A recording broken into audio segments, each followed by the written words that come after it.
Hello everyone, welcome back to money matter. Shubham this side से भी registered research analyst. आपको इस वीडियो में बहुत बहुत स्वागत करता हूं। बात करेंगे आज सीमेंट सेक्टर को लेकर कि यहां पे ग्रोथ कैसी है, यहां पर कंपनीज कैसे आगे बढ़ सकती है और हमें क्या सीखने को मिल सकता है। ध्यान रखिएगा, ये वीडियो एक प्योरली लर्निंग वीडियो है, एजुकेशनल वीडियो है। इसमें किसी टाइप से कोई बाय सेल की रिकमेंडेशन नहीं है।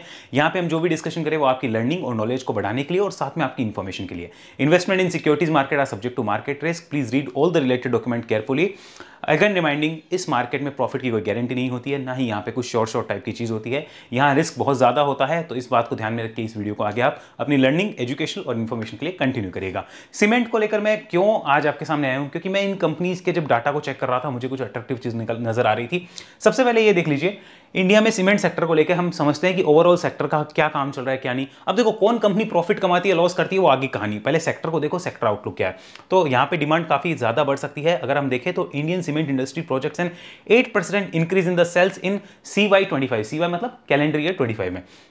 अब आगे देखो, UltraTech cement projects 7 to 8% growth in the cement demand for FY25 driven by increase construction activities leading to rise in the industry capacity utilization to 72% and the addition of 35 to 40 million tons of capacity primarily in the eastern and the southern India। तो यहाँ पर companies भी developments कर रही है और demand भी बढ़ रही है। अगर इसके अलावा हम देखें अट्रैक्टिव अपॉर्चुनिटीज है, जैसे Mumbai Ahmedabad bullet train corridor जो बन रहा है उसमें यूटिलाइजेशन हो रहा है 20,000 क्यूबिक्स मेट्रिक ऑफ सीमेंट का डेली, जो कि इक्वलेंट है 8-10 स्टोरी बिल्डिंग, मतलब 8-10 माले की बिल्डिंग के बराबर का होता है। This project spanning a 508 kilometre with multiple stations and tunnels has generated substantial employment with about 20,000 workers engage daily. तो ये काफी पॉजिटिव चीज है कि सीमेंट का यूटिलाइजेशन और उपयोग जो है वो इंडिया में लगातार बढ़ रहा है, ये तो हमें पता चल रहा है। अभी और भी चीज देखेंगे, लॉन्ग टर्म पोटेंशियल क्या है भाई। लॉन्ग टर्म पोटेंशियल तो यहाँ पे खूब अच्छा है। India top 4 cement companies UltraTech, ACC, Ambuja and Shree cement and Dalmia are set to add over 42 billion tons of capacity in FY25, increasing their market share from 48% in FY23 to expected 54% by FY26। मतलब next year आते आते इनका market share बढ़ने के chance है। अब आप सोचेंगे ACC, अंबुजा दो नाम लिखे हैं, एक ही है अडानी ग्रुप की कंपनी है, समझे। इंक्रीज इन्वेस्टमेंट, FDI का इन्फ्लो हो रहा है इस सेक्टर में और यूनियन बजट में भी कुछ ऐसी चीजें पास हुई है जिसमें सीमेंट को या इंफ्रास्ट्रक्चर को बढ़ावा दिया गया है। मैं इसको आगे और समझाता हूं। बहुत अच्छा वीडियो है, बहुत काम का वीडियो, ध्यान से देखना। अगर हम इंट्रोडक्शन की बात करें तो इंडिया क्या है, सेकंड लार्जेस्ट प्रोड्यूसर है सीमेंट का। अब सेकंड लार्जेस्ट प्रोड्यूसर हम सीमेंट के वर्ल्ड में है, तो किसके लिए काम ले रहे हैं, खुद के लिए ले रहे हैं, कोई और के लिए तो ले नहीं रहे। तो ये चीज हमें ध्यान में होनी चाहिए कि यहाँ पे काम हो रहा है। मार्केट साइज को देखिए, सीमेंट प्रोडक्शन इन इंडिया 2012 से लेकर 2023 तक का डाटा है। 24-25 का भी आप देखेंगे तो आपको अभी बताऊंगा मैं, वो लगातार बढ़ते ही जा रहा है, यहाँ पे कोई कमी नहीं आई है। अगर आप कहीं भी देखेंगे, चाहे सेंट्रल इंडिया में देखिए, वेस्ट इंडिया में देखिए, कहीं भी देखिए, वो काम तो बढ़ते ही जा रहे हैं। आगे समझिए इसको। यहाँ पर इन्वेस्टमेंट, अब इन्वेस्टमेंट क्या क्या हो रहे हैं देखो, कंपनीज खुद भी इन्वेस्टमेंट कर रही है। जैसे बहुत सी छोटी कंपनीज है, उनको बड़ी सीमेंट कंपनीज एक्वायर करने की कोशिश कर रही है। जैसे अल्ट्राटेक बहुत सी कंपनी को एक्वायर कर रही है, अंबुजा सीमेंट भी कर रही है। अगर आप देखेंगे तो यहाँ पे पता चलेगा, यहाँ पर आपको पता चल जाएगा, लोकेट ये अपने बिहार में भी अपने इन्वेस्टमेंट बढ़ा रही है अंबुजा सीमेंट, और सीएम नीतीश कुमार है शायद बिहार के, उन्होंने अभी रिसेंट में उसका इनॉग्रेशन भी किया था। श्री सीमेंट भी अपना काम कर रही है, रेमको सीमेंट भी अपने प्लांट्स को और कैपेसिटी को बढ़ा रही है, डालमिया सीमेंट भी कर रही है, अंबुजा, और अगर आप देखें तो देखिए बिहार चीफ मिनिस्टर ने भी किया है। अब इसको जरा यहां समझिए, मैं कुछ और इंपॉर्टेंट डाटा दिखाता हूं। गवर्नमेंट इनिशिएटिव जो कि सीमेंट सेक्टर को या फिर इस इंडस्ट्री को बढ़ावा दे सकते हैं, कैसे, ध्यान से देखिए। यूनियन बजट 2025-26 में 2,87,000 करोड़ रुपए का जो बजट है वो दिया गया है, आप देख सकते हैं यहाँ पे। Additionally, the budget allocated 11 lakh crore for the infrastructure sector to promote the increased private investment. The government has put forward a range of proposed initiatives। ऐसे और भी इनिशिएटिव्स है, अगर आप देखना चाहें तो NIP नेशनल इंफ्रास्ट्रक्चर पाइपलाइन, उसमें प्रोजेक्ट्स को बढ़ा दिया गया है। गवर्नमेंट इनिशिएटिव, प्रधानमंत्री आवास योजना, PM गति शक्ति योजना, ये भी अपने रफ्तार पकड़ने के मूड में है। रोड को अगर हम आगे देखना चाहें, रोड अहेड, वो हम आगे बात करेंगे। जैसे कि आप समझना चाहें तो national highway authority of India है, वो भी अपने काम पे लगी हुई है। तो वो सारी चीजें हैं। मैं कुछ और इंपॉर्टेंट डाटा भी आपको दिखाता हूं जिसको आपको ध्यान में रखना है, नोट करना है। इसको हम थोड़ा सा जूम करते हैं। देखिए, इंडिया ग्लोबल रैंक क्या है, सीमेंट प्रोडक्शन में 2 नंबर, सीमेंट कंजप्शन में भी यहाँ पे 2 नंबर दिखा रहा है। नॉर्थ इंडिया की सीमेंट का कंजप्शन कैसा है, सेंट्रल इंडिया में, ईस्ट इंडिया, वेस्ट और साउथ इंडिया, यानी साउथ इंडिया से ज्यादातर प्रोडक्शन है और उसके बाद में वेस्ट इंडिया से यहाँ पे है। और अगर हम देखना चाहें ईस्ट इंडिया से तो उसके बाद इसका सेंट्रल बाद में, और सबसे कम आता है नॉर्थ इंडिया में। तो ये चीजें हमारे ध्यान में होनी चाहिए। सीमेंट डिमांड कैसी रही है FY25 में, अगर आप देखेंगे तो यहाँ पे पता चलेगा कि रूरल हाउसिंग जो है वहां पे 29% की डिमांड थी। अर्बन हाउसिंग के अंदर जो डिमांड है वो यहां पर आपको दिख रही है 25%, और इंफ्रास्ट्रक्चर में 23%। अब यही डिमांड यहां आते आते हम कंपनीज में लेते हैं। Q3 FY25। ये रिपोर्ट फरवरी तक की है, इसको जरा ध्यान से देखिए।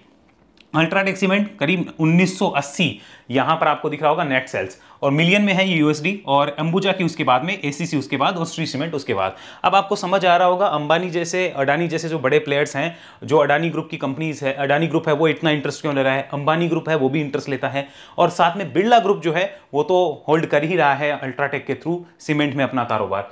अगर हम देखें की ट्रेंड, सीमेंट कंजप्शन को अगर आप देखेंगे तो कंजप्शन बढ़ते जा रहा है, प्रोडक्शन को देखेंगे तो प्रोडक्शन भी बढ़ते जा रहा है, इसमें कमी नहीं आई है। अब आइए, जो गवर्नमेंट की इनिशिएटिव्स है जो इसको बढ़ावा दे रहे हैं वो है पीएम गति शक्ति, मेक इन इंडिया, प्रधानमंत्री आवास योजना, ये इसको बढ़ावा दे रहे हैं। अगर हम डिमांड की बात करें, डिमांड बढ़ सकती है, इसको मैं आपको ऐसे दिखाता हूं, यहां जरा समझने की कोशिश करिएगा। सेक्टरल ओवरव्यू है, इसको जरा समझने की कोशिश करिए। ये देखिए, अगले साल भी जो है वो डिमांड बढ़ने के ही चांस है। Companies are focusing on the efficiency, carbon reduction, बहुत सी कंपनियां जीरो कार्बन पे आना चाहती है, उसके ऊपर काम कर रही है, और साथ में कैपेसिटी एक्सपेंशन। की प्लेयर कौन कौन से हैं, इन सब के ऊपर हम आज चर्चा करने वाले। अल्ट्राटेक जो लार्जेस्ट कैपेसिटी रखता है, Shri cement known for efficient operation, expanding in east India, east India में बढ़ रहा है कैपेटिव पावर यूजेस। अब आगे समझो, अंबुजा सीमेंट में क्या है, अडानी ओन्ड है भाई, ठीक है, expanding clinker capacity and cost optimise. ACC क्या कर रहा है, पार्ट ऑफ अंबुजा ग्रुप है, और अंबुजा ग्रुप किसका पार्ट है, अडानी का।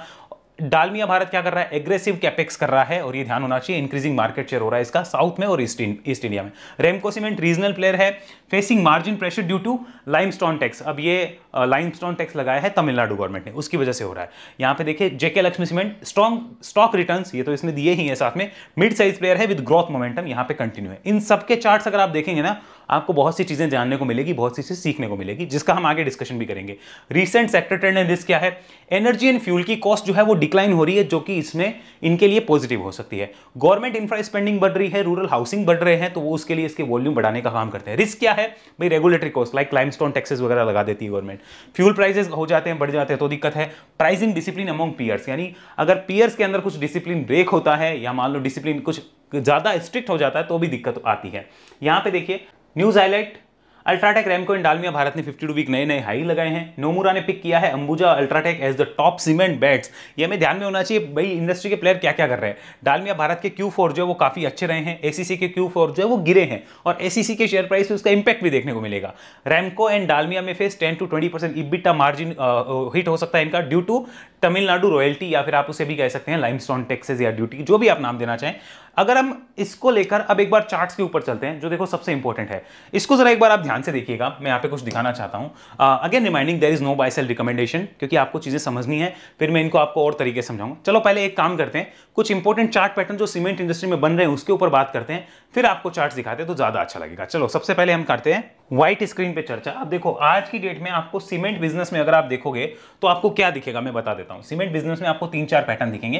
पहला पैटर्न दिखेगा एटीएच पैटर्न। एटीएच पैटर्न क्या है कि कोई कंपनी है जो कि ऐसे गिरी थी, फिर ऊपर रिकवर हो गई, और वो फिर अपने एटीएच की तरफ जा रही है। Okay, this is ATH pattern. अब इस एटीएच पैटर्न में क्या है कि ये लगातार ग्रोथ करे जा रही है, इसमें करेक्शन हो चुका है, ये ग्रोथ के मूड में है। पहला आपको ये पैटर्न देखने को मिलेगा, इस टाइप की कंपनी का चार्ट देखने को मिल सकता है। तो ऐसे चार्ट्स आपको सीमेंट में मिलेंगे अभी की डेट में। ध्यान रखिएगा, अगर ये चार्ट लार्ज कैप कंपनीज के हैं, ओके, तो उनमें ट्रेड कभी नहीं करनी चाहिए, मेरा ऐसा मानना है, क्योंकि लार्ज कैप में ट्रेड में फेकआउट ज्यादा होते हैं ब्रेकआउट की जगह। अगर यही मिड साइज या स्मॉल साइज कंपनी है तो उसको हम देख सकते हैं, नहीं है तो छोड़ सकते हैं। सेकंड चार्ट जो आपको देखने को मिलेंगे वो मिलेंगे, गिरावट हो गई, गिरावट के बाद में वहां पे बेस बिल्डिंग चल रही है, तो this is the second chart, ये आपको देखने को मिलेगा। ये कौन सी कंपनीज में देखने को मिलेगा, जिनके मार्जिन अभी हिट हुए हैं और जिन पे प्रॉब्लम आई है, उनमें ये देखने को मिलेगा। So this is base building. ये ट्रेडर इन्वेस्टर दोनों के रडार पे आ जाते हैं। तो ऐसे चार्ट्स को हमें कैसे देखना है मैंने आपको समझा दिया, तो इस टाइप के चार्ट्स पे भी हम फोकस कर सकते हैं। थर्ड टाइप के चार्ट कौन से होंगे उनको समझो। थर्ड टाइप के चार्ट ऐसे होंगे कि इस टाइप से चल रहे थे, और ऐसे जो है वो कोई कंपनी अपना बेस बना के ऊपर निकलने की तैयारी कर रही है। You may call it A trend continuation pattern, कि इस टाइप से आया था और इस टाइप से चल रहा है। तो ऐसे चार्ट्स भी दिखते हैं तो भी और अच्छे माने जाएंगे। इनके अलावा अगर कोई चार्ट नजर आते हैं तो उन पे थोड़ा वेट करिएगा, उनमें कुछ खास फिलहाल की डेट में ट्रेंड बनना मुश्किल हो सकता है। बट लार्ज कैप को लेके मेरी बात ध्यान रखिएगा, लार्ज कैप कंपनीज में, या बहुत से लोग एक मिस्टेक करते हैं, लार्ज कैप स्टॉक्स जो होते हैं they are not for trading. मैं अगेन रिमाइंड करा दूं, they are not for trading. उनमें अगर आप ट्रेड करोगे तो फेकआउट होगा। फेकआउट क्यों होगा? कैश मार्केट वालों के लिए फेकआउट नहीं होता है, फ्यूचर ऑप्शन में लोग ट्रेड करते हैं ब्रेकआउट देख के, इसलिए उसको फेकआउट किया जाता है। ये मैं अपने एक्सपीरियंस से बता रहा हूं, चाहे तो बैक टेस्ट आप करके देख लेना। तो इसलिए मिड या स्मॉल कंपनी या फिर ऐसी कंपनी जो कि कैश मार्केट में ट्रेड करती हो, उनके ऊपर हमेशा अपॉर्चुनिटी की तलाश करी जानी चाहिए, उनके ऊपर ज़्यादा अच्छी अपॉर्चुनिटी मिलती है, ये ध्यान रखना। लार्ज कैप में कब कब तलाश करनी है हमें? लार्ज कैप ऐसा होना चाहिए जिसमें हम इन्वेस्टिंग के लिए देखते हैं, प्लस हम क्या करते हैं वहाँ पे हमेशा उसको डिप में लेते हैं, कभी भी उसको हाईस पे नहीं लिया जाता, हाई पे लार्ज कैप को नहीं लिया जाता। और अगर हाई पे लो तो be ready for the dip, वो आपकी मेंटल कैपेसिटी के ऊपर होता है। अब चलिए इंपॉर्टेंट चार्ट्स के ऊपर जिनका हम डिस्कशन करने वाले हैं, इसको जरा एक बार ध्यान से देखिएगा। यहां पे हम आते हैं, look at this UltraTech cement, this is one of the large cap player. अगर इसको आप देखिए वीकली चार्ट करके तो एक बार बहुत सी चीजें आपको यहाँ पे समझ में आएगी। लुक एट दिस, ये हमारे पास डाटा है। अगर आप देखना चाहें आफ्टर कोविड किस तरीके से यहाँ पे एक राइज देखने को मिला है आफ्टर कोविड, बीच बीच में क्या करेक्शंस नहीं हुए? बिल्कुल हुए। तो एक लार्ज कैप कंपनी में करेक्शंस के समय में ही जो स्मार्ट प्लेयर्स होते हैं वो उसको देखते हैं। लार्ज कैप कंपनी में कभी भी ब्रेकआउट के समय में नहीं देखा जाता, और अगर देखते हैं तो वो इस चीज का ध्यान रखते हैं कि B ready for the corrections. Smart player की थिंकिंग ये होती है, आपकी थिंकिंग आप खुद डिसाइड कर सकते हैं। अभी की डेट में अगर हम देखना चाहें तो after 17-18% correction as we can see on the chart, UltraTech अगर ऑल टाइम हाई की तरफ जाता हुआ नजर आ रहा है, ये मैं ध्यान में होना चाहिए, यानी मोमेंटम यहाँ पे सीमेंट में है। अब अल्ट्राटेक स्मार्ट ट्रेडर्स को शायद अपॉर्चुनिटी देगा नहीं देगा वो किसी को नहीं पता है, ये चार्ट क्या बोलेगा क्या नहीं वो नहीं पता है, क्योंकि पर्सनली मैं लार्ज कैप में कभी भी ट्रेडिंग के लिए नहीं देखता हूं। Large cap are good for the investment in the dip only, मेरा ऐसा मानना है, मैं गलत भी हो सकता हूं। तो ये एक कंपनी हमें क्या बता रही है? ओवरऑल इंडस्ट्री का ट्रेंड बता रही है कि इंडस्ट्री का ट्रेंड क्या है। अब ना तो ये एक छोटा ब्रेकआउट है, ना तो कोई ऐसा है कि मल्टी ईयर ब्रेकआउट है, कोई बहुत बड़ा ब्रेकआउट है, ऐसा कुछ है नहीं। छोटा ब्रेकआउट है, लर्निंग के लिए काम आ सकता है, लेकिन ये ध्यान रखिएगा यहां पे बीच में फेकआउट किया जा चुका है। सो ऐसी कंपनीज जो लार्ज कैप हो, कभी भी डिप पे मिलती है तो उनको हम कंसिडर करते हैं अपने एडवाइस साथ बात करने के लिए। अगर पीछे जाएंगे तो बहुत से लोगों के दिमाग में एक क्वेश्चन आएगा, हम पास डाटा एनालाइज करते हैं कि देखो यहाँ पे भी तो ब्रेकआउट हुआ तो इससे ये मूव मिला ना। बिल्कुल, दिस कैन बी पॉसिबल, ये मिल सकता है, दिस इज ऑल्सो पॉसिबल कि ऐसा मूव भी मिलता है। बट वहां पर अगर कोई जाता है तो वो कैसे जाएगा? Always going with the important support, वो उसके क्लियर होने चाहिए, फिर कोई प्रॉब्लम नहीं है। समझ आया? तो ये चीजें क्लियर करके ही जाना है, ऐसे नहीं जाना है। आगे चलिए, यहां पर अगेन अल्ट्राटेक का डाटा जैसे आपने देख लिया कि पॉजिटिव है, यानी सीमेंट के अंदर मोमेंटम है। आगे चलते हैं सेकंड कंपनी के ऊपर जो हम बात करने वाले हैं, दैट इज श्री सीमेंट। इसको एक बार जरा आप नोट करिए, here it is Shri cement. इसको एक बार जरा आप ध्यान से देखिए, this is the weekly chart. अब आप नोटिस करिए यहां पर क्या हो रहा है। आफ्टर 2000 यहां पर ये हमारे पास लगा था 2021 अप्रैल में, ये एक टॉप लगाया था श्री सीमेंट ने, एंड उसके बाद में देखो कितना हुआ, लगभग 18,000 तक आया। 32,000 से 18,000, लगभग 45% के आसपास तक करेक्शन यहाँ पे देखने को मिला था। तो 45% करेक्शन के बाद में एक राइज, और फिर 4 साल बाद अब ये उन्हीं पॉइंट्स के आसपास आकर टाइम पास करता हुआ नजर आ रहा है। So can this be part of smart bulls और not? Please tell me in the comment session. मेरे हिसाब से शायद स्मार्ट बुल्स के वॉच लिस्ट का पार्ट बन चुका है, वो इसका ध्यान रख रहे होंगे कि यहाँ पे कुछ एक्शंस आ रहे हैं या नहीं आ रहे हैं, या हो सकता है आ जाए, तो इसलिए वो अपनी वॉच लिस्ट में इसको इंक्लूड कर चुके होंगे। But reminding again, there will be no quick moves in this type of chart. ऐसे चार्ट में क्विक मूव्स आने मुश्किल है। Looking at the price of that company, क्योंकि प्राइसिंग कितनी है, it is more than 30,000 rupees. So इसमें liquidity issue हो जाता है, इसलिए ये क्विक के लिए काम नहीं होते। जो क्विक प्लेयर्स होते हैं वो इनको नहीं देखते, पर स्मार्ट प्लेयर्स जो कि अपने एक विजन को लेकर चलते हैं कि हम इतने टाइम पीरियड के लिए देख रहे हैं, प्रॉपर सेटअप के साथ जाते हैं, वो कंपनीज को वॉच लिस्ट पे जरूर लगा लेते हैं जब भी ऐसा सिनेरियो क्रिएट होता है। हम इसको मंथली कन्वर्ट करते हैं। Look at this monthly chart पे भी अगर आप देख पाए आपको पता चलेगा, it is consolidating in this range since last 4-5 months. And ये क्या हो गया, लगभग अगर इसके ऊपर आता है तो this will be known as per the technical 4 year long breakout, 4 year plus का ब्रेकआउट माना जाएगा टेक्निकल के अकॉर्डिंग। मेरी कोई बाय सेल रिकमेंडेशन नहीं है, again reminding. Okay, daily convert करते हैं, इसको वापस चेक करिए एक बार। Look at this, consolidation before a major resistance is always good if the stock starts hitting a breakout.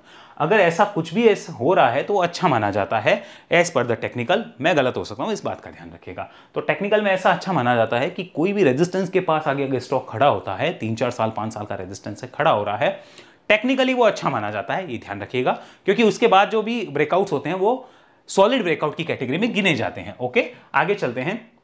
अब एक चीज और नोटिस करिए, there will be many players जो कहते हैं कि लॉन्ग टर्म हम लेके बैठते हैं। No problem, if you hold for the long term some companies और सम चार्ट्स, कोई दिक्कत नहीं होती है अगर आपका माइंड सेट क्लियर होता है कि आप price wise plus time wise correction देखने को तैयार है। अगर प्राइस और टाइम वाइज करेक्शंस नहीं देख सकते, your trend reversal point should be clear, आपके नीचे के लेवल्स क्लियर होने चाहिए कि किस लेवल के नीचे मुझे अपना व्यू बदलना है, and there will always be regret. If you buy you will regret, if you sell you will regret, but at least if you are protecting your capital and earning a good amount then regret is good, मेरा तो ऐसा मानना है। आगे चलते हैं, यहां पर समझिए Ambuja cement, this is the third chart that should be on our radar, हम इसको अपने रडार पे ले सकते हैं। अब इसको जरा एक बार ध्यान से देखिए अंबुजा में क्या क्या हुआ है। अगर आप देखेंगे बिफोर अडानी और बिफोर कोविड, अडानी एंट्री और बिफोर कोविड अगर आप देखेंगे, सो अंबुजा 2020 में अगर हम देखना चाहें जिस भाव पे आया था वही भाव 2007-8 में भी था। So long term players, can you imagine yourself in this situation, and if you are okay with this then no problem, but अगर आप okay नहीं हो then you must have very clear about your trend reversal point और your exit strategies, ये ध्यान रखिएगा। आगे चलिए, यहाँ पे कोविड के बाद में एक राइज आया, राइज के बाद में रीटेस्टिंग हुई, फिर अडानी की एंट्री हुई, वापस ऊपर, फिर से वहाँ पे अडानी का हिंडनबर्ग के साथ प्रॉब्लम हुआ तो फिर से ये प्रॉब्लम आई, और फिर देखिए यहाँ पे इसने गैप छोड़ा। रिसेंट के करेक्शन में ये गैप फिल होता तो बहुत अच्छा रहता, बट यहाँ पे क्या हुआ, इसी गैप को क्या बना दिया गया, इंपॉर्टेंट सपोर्ट जोन बना दिया गया। देखिए इस गैप के पास आके इंपॉर्टेंट सपोर्ट बना, we can see there is a double bottom pattern on the weekly chart, अब वो हमें साफ साफ नजर भी आता है। अगर हम एक चीज और देखें, यहाँ पे देखिए एक कंसोलिडेशन जोन है अंबुजा के अंदर, as we can see on this chart, एक अंबुजा के अंदर कंसोलिडेशन जोन हुआ है।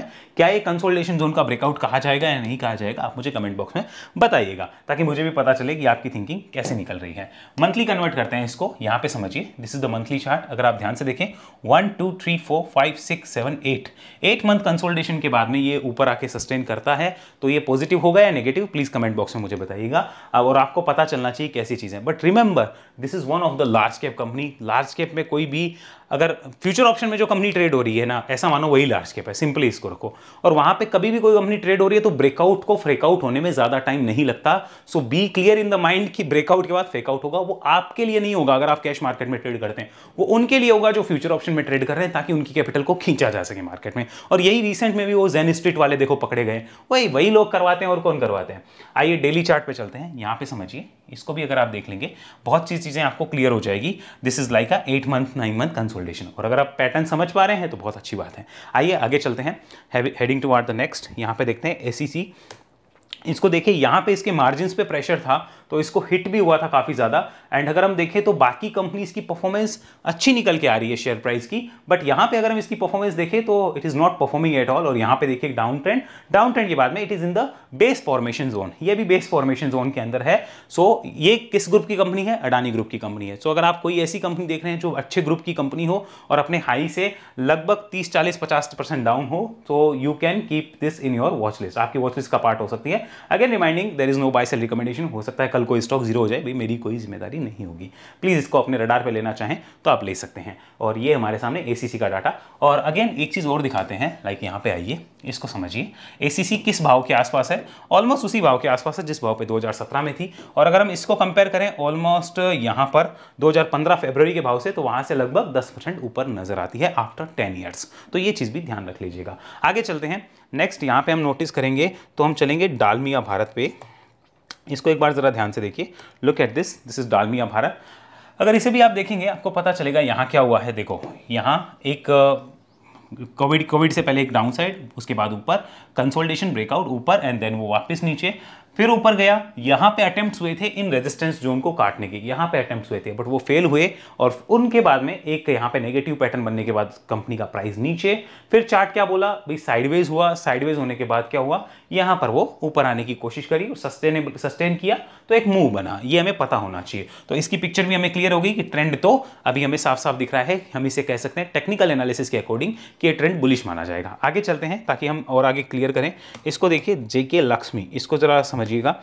मैं आपको बताना चाहूँगा ये कंपनी मेरे रडार पे लास्ट वीक थी, और लास्ट वीक यहाँ पर मैं इसको कुछ देख रहा था कि यार इसको कुछ शेयर कर सकते हैं क्या, देख सकते हैं, बट अनफॉर्चुनेटली वो नहीं हो पाया। क्यों?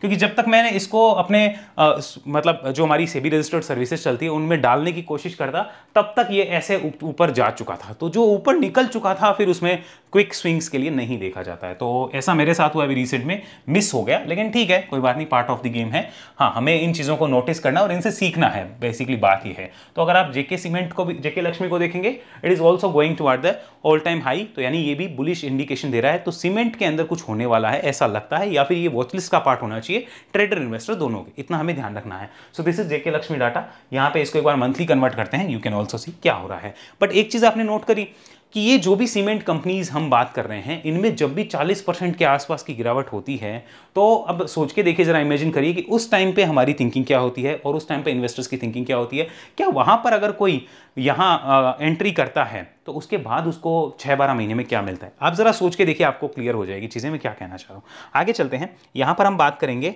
रैमको सीमेंट की। इसको जरा एक बार ध्यान से देखिएगा, हम लोगों ने यहाँ टाइप किया रैमको सीमेंट, इसको एक बार नोटिस करिए, द रैमको सीमेंट।